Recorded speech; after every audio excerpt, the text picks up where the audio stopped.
Bonjour et bienvenue chez Sterkman, je suis ravi de vous accueillir. Vous venez prendre possession de votre nouvelle caravane et je vais rester avec vous quelques instants afin de vous détailler le fonctionnement d'une manière générale. Bien sûr, on ne verra pas tout, les notices détaillées sont disponibles dans la caravane. Allez, suivez-moi. Début de la visite, nous voilà devant votre caravane. Les éléments qui s'y trouvent sont les suivants. La tête d'attelage, la roue jockey, le câble rupture que je vous détaillerai tout à l'heure et le frein à main. Se trouve également le coffre à gaz. Pour l'ouvrir, on vous a remis une clé. Il faut savoir que cette clé ouvre toutes les serrures de votre caravane. Bien évidemment, un double vous a été remis. Allez, on ouvre. À l'intérieur de votre coffre va se trouver différents éléments. Vous allez avoir un réservoir d'eau usée à mettre en place sous la caravane. Je vais vous montrer comment ça marche. La manivelle spécifique pour le serrage des roues et pour la mise en place des stabilisateurs. Le gaz, on utilise principalement du propane. Il est interdit de rouler avec le gaz ouvert. Également, l'emplacement prévu pour la roue de secours.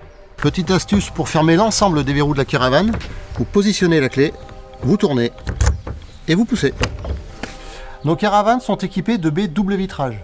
Nous vous recommandons pour l'entretien d'utiliser des produits type savon noir, évitez totalement les produits à base d'alcool. Également sur le côté, les trappes d'accès, un pictogramme, un robinet, réservoir d'eau propre. Le raccordement électrique de votre caravane se fait via une prise P17 équipée d'un détrompeur afin de vous faciliter la manipulation et de la trappe d'accès spécifique à cet effet avec un petit éclair. Il suffit juste d'ouvrir et de brancher. Voilà, c'est fait. En ce qui concerne l'accès à la cassette WC, cela se fait par ici. L'accès au réservoir d'eau propre, remplissage de votre WC, se trouve ici. Alors la petite astuce est de faire couler très lentement. Comme ça l'eau que vous voyez est chassée par l'eau qui arrive. On a toujours l'impression que ça va déborder, mais ce n'est pas le cas. Vous avez un petit niveau pour vous permettre de visualiser le niveau de l'eau. Très important, vous avez une petite poignée qu'il faut bien lever afin de sortir la cassette. Petite astuce, lorsque vous vidangez la cassette des toilettes, pensez bien à appuyer sur le bouton des vents. Sur certains WC, le remplissage du réservoir se fait par une trappe indépendante. La mise en place de votre caravane se fait à l'aide des stabilisateurs situés à l'avant et à l'arrière de la caravane. Deux à l'avant, deux à l'arrière. Utilisez la manivelle fournie dans le coffre. Une fois cette opération réalisée, il ne vous reste plus qu'à positionner le réservoir d'eau usée sous l'écoulement prévu à cet effet, généralement à l'arrière de la caravane. Et voilà, notre petit tour extérieur se termine. Allons voir ce qui se passe à l'intérieur. Suivez-moi. Une fois à l'intérieur et la prise P17 branchée, assurez-vous que le module 230 spécifique pour cette utilisation situé dans la penderie de votre caravane soit bien en position haute.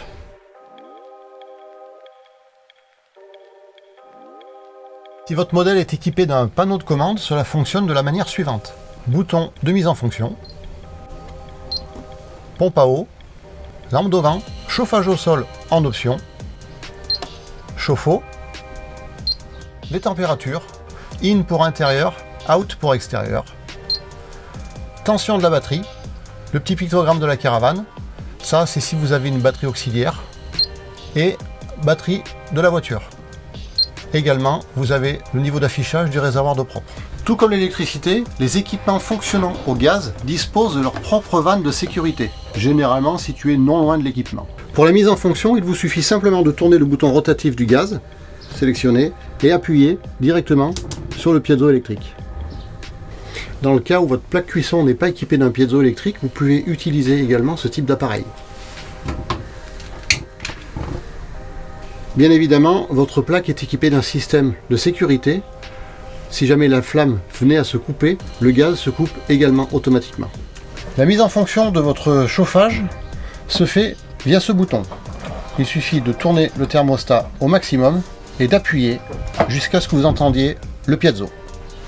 Une fois que la flamme démarre, vous pouvez le vérifier par la petite fenêtre ici. Tenez appuyé 5 secondes et relâchez. Si votre modèle est équipé d'un système d'air pulsé, la mise en fonction se fait de deux façons, soit en automatique, soit en manuel, et vous pouvez varier la quantité d'air désirée avec le thermostat.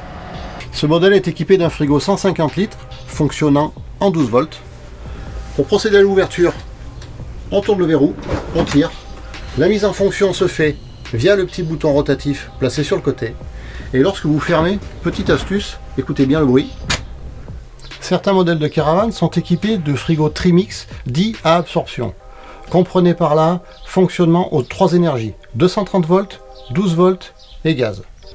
Pour la mise en fonction du frigo au gaz, tournez le sélecteur d'énergie sur la position gaz, le thermostat à fond, on appuie pour libérer le gaz et on démarre le piezo.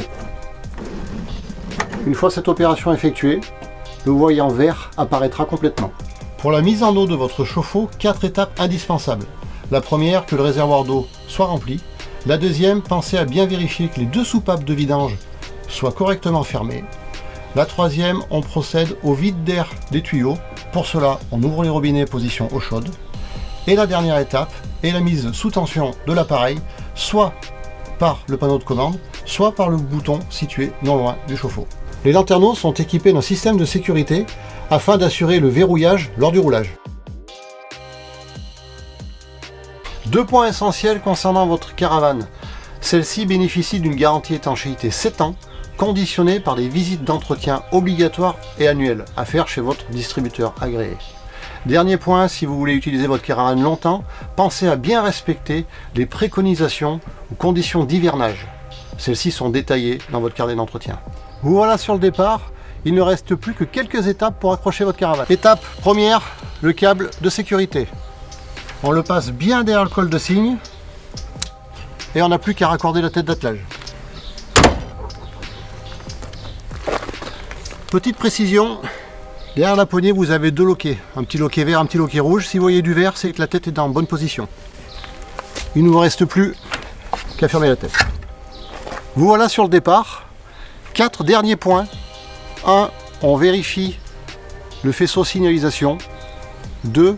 Que les charges à l'intérieur de la caravane soient correctement réparties. D'une manière générale, pensez bien que tout ce qui est lourd se situe au niveau de l'essieu. Petit conseil d'amis en 3, on enlève la rouge hockey, on met dans le coffre de la voiture. Et 4, je ne vous rappelle pas qu'il est formellement interdit de rouler avec des personnes dans la caravane. Et voilà, le temps est venu pour moi de vous laisser. J'espère que ce tuto vous sera utile pour découvrir votre nouvelle compagne de vacances. Je vous remercie encore pour la confiance que vous nous accordez. Je vous souhaite tous les plus beaux paysages, les plus belles rencontres et bonne route!